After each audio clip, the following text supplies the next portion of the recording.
December 29th, 2024, and this video is called Bill Gates Believes God Was Wrong When Cows Were Made. Now, I'm going to show you this video clip of how Bill Gates is trying to push lab meat or artificial meat instead of the real cows because of climate change. So listen to this clip about how he feels.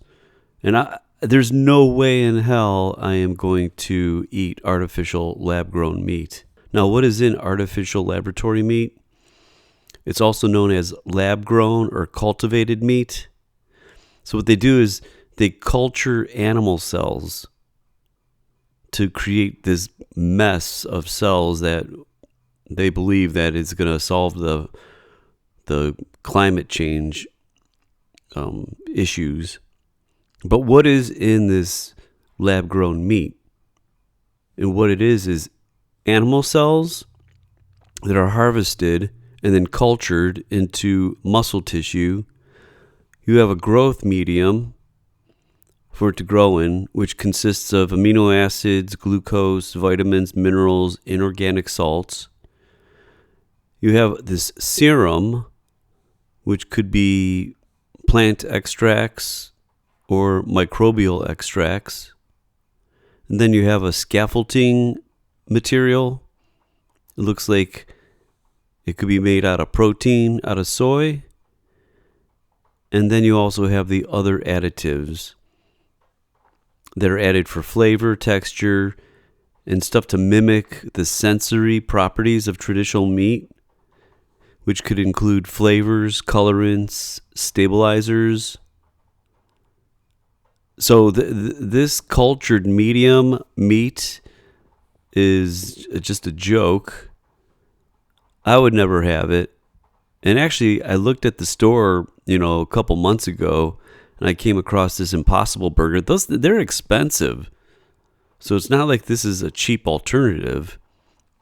And you might as well just stick with the real meat. But check out this interview and let me know if you would eat this and what you feel about it. All right, now that they've been growing this lab-grown meat for a while, look at this. 2023, there's finally got a study that basically they're saying lab-grown meat's carbon footprint potentially is worse than retail beef. It's because scaling up the production, it uses highly energy-intensive processes. So I think they're wrong. Now we need some studies to see if this is healthy.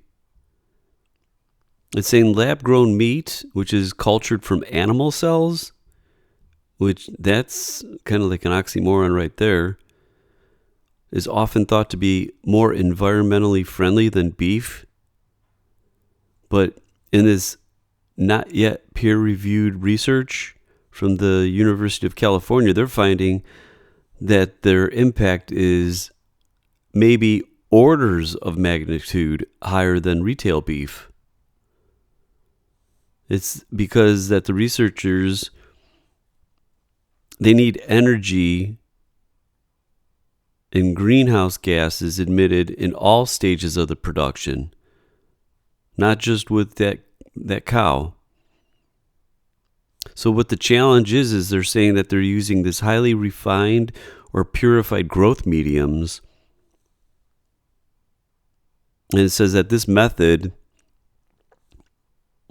actually uses more resources than if you just have a regular cow. So go figure. A large part of the carbon we have in the atmosphere now is caused by the electricity grid, which is about 25% or so. Exactly. So 24%, it comes from agriculture and forestry. Why is that causing such a big increase in carbon? Cows and other grass-eating species have a digestion system that emits methane. And methane is a very powerful greenhouse gas.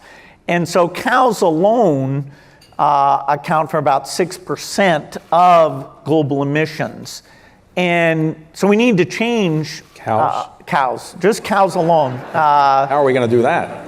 Well, actually, of all the categories, the one that has gone better than I would have expected 5 years ago is this work to make what's called artificial meat.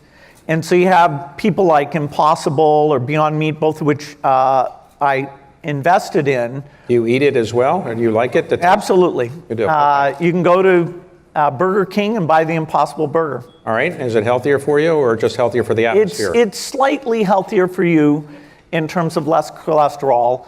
It's, of course, dramatic reduction in methane emissions, animal cruelty, manure management, and the pressure that meat consumption puts on land use. The main reason why we need to increase the agricultural output over the rest of this century is not the population increase. It's that as countries get richer, they eat more meat, and meat is a very inefficient way of creating calories.